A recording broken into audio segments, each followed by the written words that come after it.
Let's say you enrolled in Medicare Part A only, but now you want to add Part B. Well, if you've already submitted an online application for Part A, you can't submit another online application for Part B. So instead, you'll need to fill out a paper form to enroll in Part B. Coming up next, we'll show you how to fill out this form with no mistakes.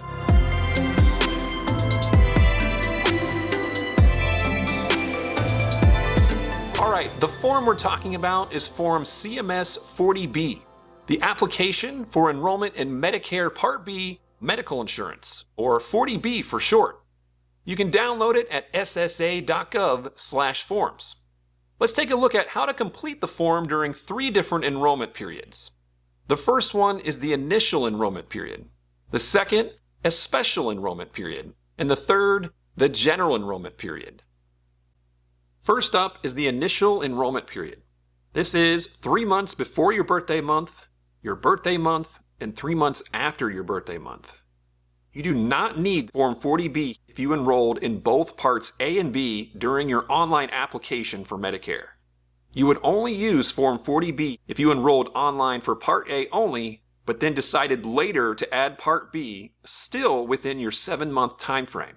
Turn the form in to your local Social Security office. An appointment is not needed, just be a walk-in. Let's review each required field. Number 1 is your Medicare number. If you already know your Medicare number because you received your Medicare card showing Part A only, enter it here. If you don't have your Medicare number yet, enter your Social Security number instead. Number 2, do you wish to sign up for Medicare Part B medical insurance? Well, yes, you do. In my opinion, this question isn't even needed, as it's obvious you want Part B on the Part B application, but that's fine. Mark the box and move along. Number 3 is your legal name. Numbers 4 and 5 are for your home address. Number 6 is your phone number, in case they need to contact you with a question. Numbers 7 and 8 are for your signature and the date you completed the form. Quick note, you do not need a witness signature. If you're in your 7-month initial enrollment period, you also do not need to add anything in the remarks section. Your Part B start date will be dependent on the month you submit the application. You cannot choose your start date. Here's how it works during your initial enrollment period. If you submit Form 40B in months 1, 2, or 3, Part B will start the first of month 4, which is the first of your birthday month. But if you submit in months 4, 5, 6, or 7, Part B will start the first of the month immediately following that submission. This is the new process starting with folks who have a Medicare eligibility date of January 2023 and after.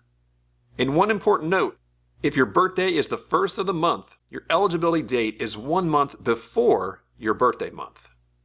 Alright, now the form is complete and can be submitted to Social Security during your initial enrollment period.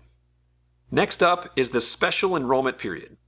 This would only be for when you're enrolling in Part B after your initial enrollment period has ended and you're coming off a group health plan through your employer. Even more specifically, it needs to be done while covered on that group health plan based on current employment either through you or your spouse, or during the 8 months immediately after separating service from the employer who provided that health insurance. You will not be penalized for enrolling late if you fall under these scenarios. When you're within 3 months of your desired Part B start date, submit the form to your local SSA office. Here's how you fill it out. It's almost identical to the previous scenario. There are only 2 slight tweaks we need to make. First, write SEP at the very top. This note isn't necessarily needed, but it's helpful because it makes it very clear to the SSA rep handling your paperwork what you're doing, a Special Enrollment Period application for Part B. Second, still complete numbers 1 through 8, and then jump down to number 12, Remarks. This is where you need to indicate when you want your Part B to begin. It can be next month, 2 months from now, or 3 months from now. Always a first of the month start, of course. Now the form is complete, but it's actually not the only form you need to submit for a Special Enrollment Period application. Check out our other video linked at the end and in the description below on how to complete Form CMS L564. Both of these forms will be needed for an SEP enrollment. Our last scenario is the General Enrollment Period, which spans January 1st through March 31st each year.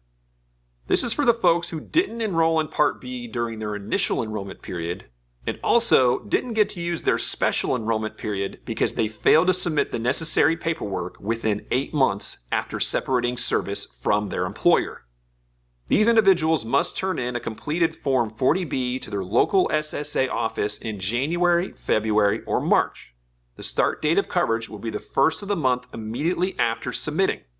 So if you submit in January, the coverage will begin in February. If you submit in February, coverage will begin in March. And finally, if you submit in March, coverage will begin in April. Here's the form. You essentially do the same thing you did for the initial enrollment period scenario with one slight adjustment. At the top, write in GEP to make it clear you're doing a GEP enrollment. Complete numbers 1 through 8, and you're done. You don't need to add any remarks, as the start date will automatically be the first of the month after you submit the form to your local SSA office. As mentioned before, if you're completing a special enrollment period application, you need to watch our companion video right over here, as it shows you how to complete the other required form, Form CMS L564.